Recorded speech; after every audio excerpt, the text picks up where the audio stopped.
Hello guys, ndabasuhuje nshuti bakunzi mukunda kudukurikirana aho mugiye muherereye mu mpande z'igihugu. Ndabasuhuje, amahoro y'Imana akomeze kuba yabana namwe, Imana ikomeze kuba yabafasha mu byo mugerageza gukora byose. Nk'uko mwari mubizi cyangwa se nk'uko mumenyereye iki cyamamare cy'umukobwa, ariko mukaba mumuzi muri Nyagiso, dore ko munamuzi akundanye na Nyagiso, icyamamare gikomeye hano mu Rwanda. Uyu rero bamwita Aisha, benshi muramuzi dore ko ari nayo mazina ye, nk'uko agenda abyivugira ati nitwa Inkindi Aisha. Rero uyu Aisha mumuzi akina afite ubugome budasanzwe cyangwa se afite uburakari bwinshi cyane, dore ko nta muntu upfa kumuyoberaho, dore ko ashoboye gutukana bihagije cyangwa se ashobora gutuka umuntu akaba yaja no mu bitaro.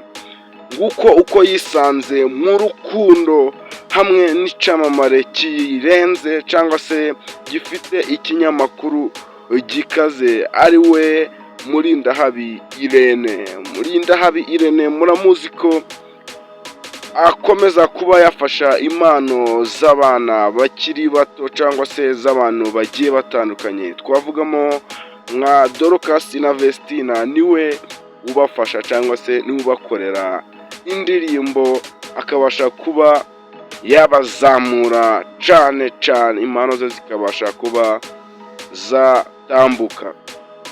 Rero uyu Aisha yabashije kuba yisanga ari kumwe na Irene Murindahabi, bari mu rukundo rukomeye, nk'uko mwagiye mubibona bahana icyo bise indabyo z'urukundo, bagenda bavuga ati ni wowe tuzabana akaramata, ni wowe wanje, ni wowe tuzoca umutima wanjye, ni wowe nari narabuze. Ariko nk'uko inkuru zagiye zicicikana, bagiye bavuga ati se ko twumvishije ko Aisha akundana n'icyamamare Nyagiso, byaba byaragenze ute? Ese baba baratandukanye? Ese byagenze ute kugira ngo babashe kuba batandukanya? Cyangwa se Aisha yanze Nyagiso, cyangwa se Nyagise yabashije kuba yakanga Aisha? Ariko nk'uko Nyagiso babashije kuba bamubaza imbere ya televiziyo, bamubaza ati se Aisha mwaba mukundana?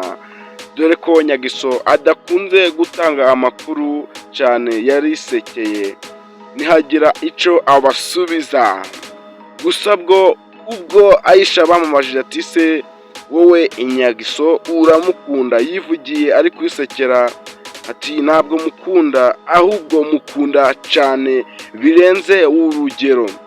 Dore ko yanavuze ati Nyagiso anyemereye twakundana kandi afite ibyo nakenera ku mugabo byose arabyujuje. Rero Nyagiso ntabwo namwanga, ahubwo Nyagiso ntabwo we ankunda. Nk'uko rero uyu Aisha yabashije kuba yabivuga, wumva ari no mu gahinda, ariko ubu tuvugana yabashije kuba yabona uwamuhoza amarira cyangwa se uwamufata mu gatima, akabasha kuba yamuhumuriza amubwira ati se humura, ndi kumwe nawe, nzagucisha mu bikomeye, no mu ishyamba ry'inzitane nzagushakira inzira. Nk'uko Irene yagiye abivuga, anagenda abitangaza ku mbuga ze nkoranyambaga, bagenda bavuga ati se Aisha, muri iyi minsi ubwo umajije guhura na Irene Murindahabi, wabashije kuba waba neza, wabashije kuba wayaga cyangwa se wabashije kuba wagarura itoto, wabashije kuba wahozwa amarira wari waratewe na Nyagiso Kanyabugande. Rero niko bigiye bimeze, nk'uko byagiye bitangazwa n'ibinyamakuru bigiye bitandukanye. Rero nshuti, twakomeje kubana muri iki kiganiro, nkibutsa ko nimba utarakora subscribe yikore, kugira ngo ibindi biganiro byiza tuze tubibagerezaho ku gihe, nawe bikugerereho ku gihe. Je mwari kumwe muri iki kiganiro, nitwa Benjamin. Ndabashimiye ciao ciao.